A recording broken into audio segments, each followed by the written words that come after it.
Okay, here we are, Matthew Russell Lee, Inner City Press, here on the way to the Southern District of New York Courthouse. Today, Wednesday, August 26, 2026. We've already been doing quite a bit of work. We'll get to that in a moment. But first, yesterday's reports. Late at night, the federal defenders put in for al-Sadi. We've covered his case. He's accused of Dusseldorf, various attacks. He's accused of basically working for Iran and trying to strike targets.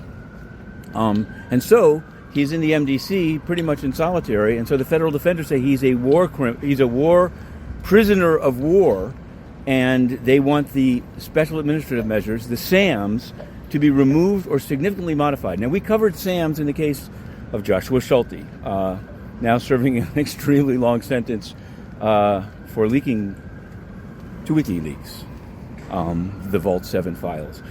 But this gentleman is now trying to attack the SAMs. We put it all on Patreon. You can find the actual documents, but check it out. The headline is Sam's Club. Yes, Sam's Club. Call it flippin', if you will, but call it.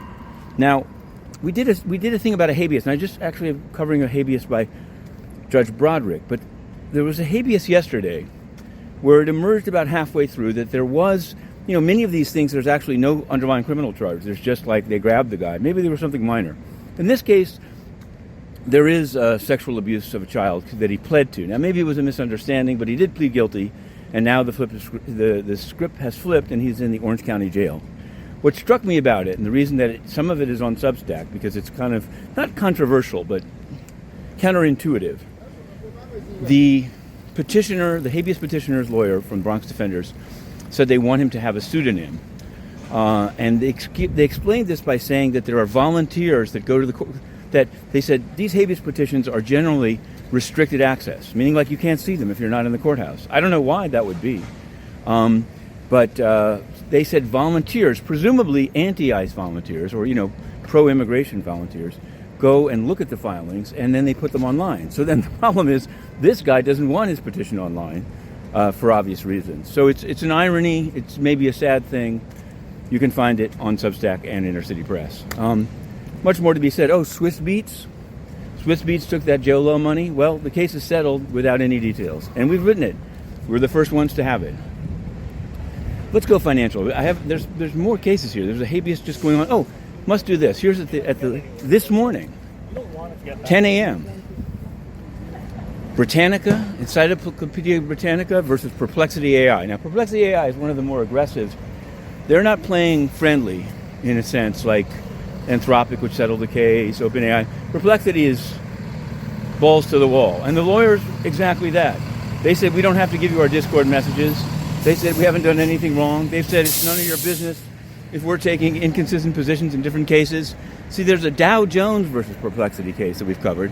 But now we're going to be writing a story this very morning about the Britannica versus Perplexity. I have to say Perplexity was kind of running circles around Britannica, and at the end, essentially blamed them for being too slow.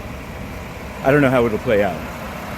Also don't know where Perplexity's data centers will be. If they're in the U.S., I'm not sure they've got the permits. You might want to check it out. Anyway, on the financial front, there was a merger announced. Valley National buying something called Providence in Illinois. Well, Valley National is pretty big. I mean, $66 billion. It's not Citigroup. It's not Wells Fargo. But this Providence is in the CRA deregulation zone.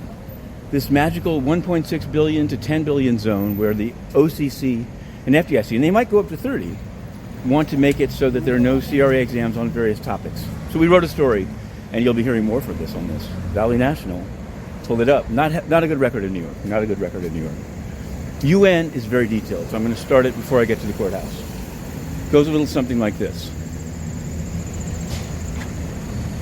We've reported in the UN mission monitoring, and verification mission in Colombia, that there was a particular employee. We got a lot of traffic. We got a lot of stories there, some of which are still in evolution. But one is only going forward. And that story is about a gentleman known as Yang Wang.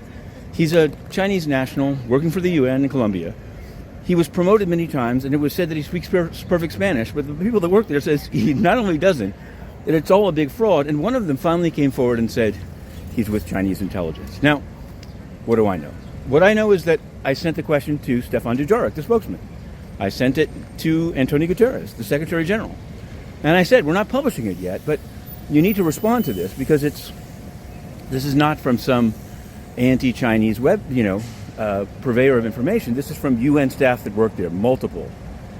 They never answered. So we published it with the following caveats, and it's actually showed up. Here's what's happened there.